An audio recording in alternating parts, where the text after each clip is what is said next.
Hello everybody, this is Trav from ChibiChopShop.com, and I'm coming to you with another unboxing video. It's been a while since we did our last one. We've been really occupied with our Nendoroid splitting and our whatnot auctioning and all that fun stuff, so we haven't had a whole lot of time to do the unboxings, but we're going to try and do them a little more laid back, a little more straightforward, just a quick intro and then get right to it and not have to fuss with a bunch of editing later. So today we've got an Utsu from Gatchaman Crowds, which I have to say is one I am completely unfamiliar with, but we're gonna pop this one open and take a look at all of what's inside. So this one has already been opened before. We got this probably from a big lot in Japan, and oftentimes they are pre-owned and we never know what we're gonna get. Sometimes they're mint, sometimes they're, well, shall we say, a lot less than mint. And I'm going to show the details of the booklet so we can see all the handy dandy nifty parts. Yeah, they show the English side too, for most of us who don't speak Japanese. So there you have it. Alright, and our favorite frustrating clamshell style, as all the older style have. They tend to pop loose, but this one wasn't too bad. Got ourselves a round stand that's got a little bit of a featuring to it. Hello, cat.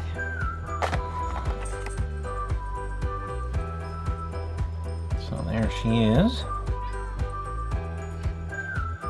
Pretty nifty. This one looks to be in really good shape, which we always like to see. So when it comes to these figures that have the really odd hairs, you always want to make sure you're wiggling things really carefully, especially if they use ball style joints, especially the ones kind of in the middle series stuff around the 700 to 900 range. A lot of times use the smaller version of this guy. This is the full size. They'll use the tiny ones, and a lot of those have had some problems. So getting neck joints off the bodies here are kind of a trick sometimes, especially with the older ones. If you wiggle them side to side, you're going to end up with breakage. But if you find where it bends, bend it straight and then just kind of wiggle the body, kind of use the head to create a little bit of a leverage point. Hello, cat. Our box inspector, Scrappy, is here to help. And then getting hair loose can sometimes be a bit of a fuss, but this one's not too bad. And this is a post 300 neck Nendoroid, so they do use the newer style neck joints versus the old style. And that's going to be a key thing to look for in avoiding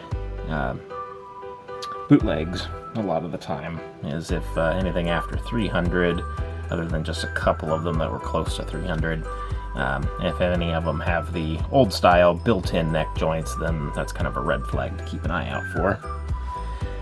So we got her somewhat bored, apathetic faceplate, and her marginally surprised and excited faceplate, and then her standard smiling faceplate, and our, of course, also important cattail. And this one comes with actually two different hair fronts. We have one here with the ears up, and the other version with the ears down. Kind of simulated animal looking hair, or animal ear looking hair. And then of course our end of the ponytail there with the bow. So we'll put it right back on the joint there carefully. And luckily this one was made with better plastic. It's not got any kind of real stickiness, plus it's been opened, so it had a chance to vent anyway. So a lot of the older stuff has that tacky feel to it, which really can degrade their durability, as well as just make it a mess to deal with. see what else we got here. Baggie with random parts. Looks like the stand arm and the replacement peg.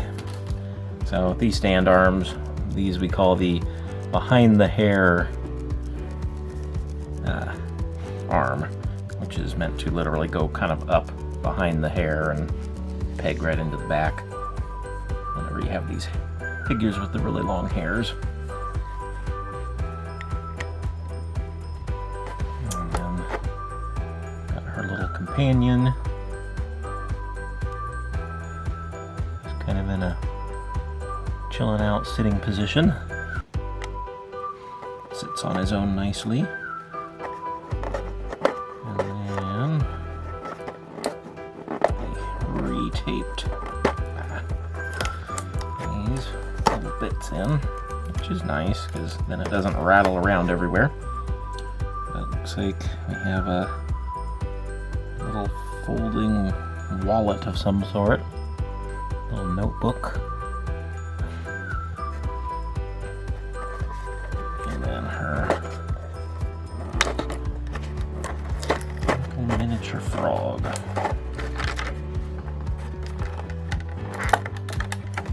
Not want to come out.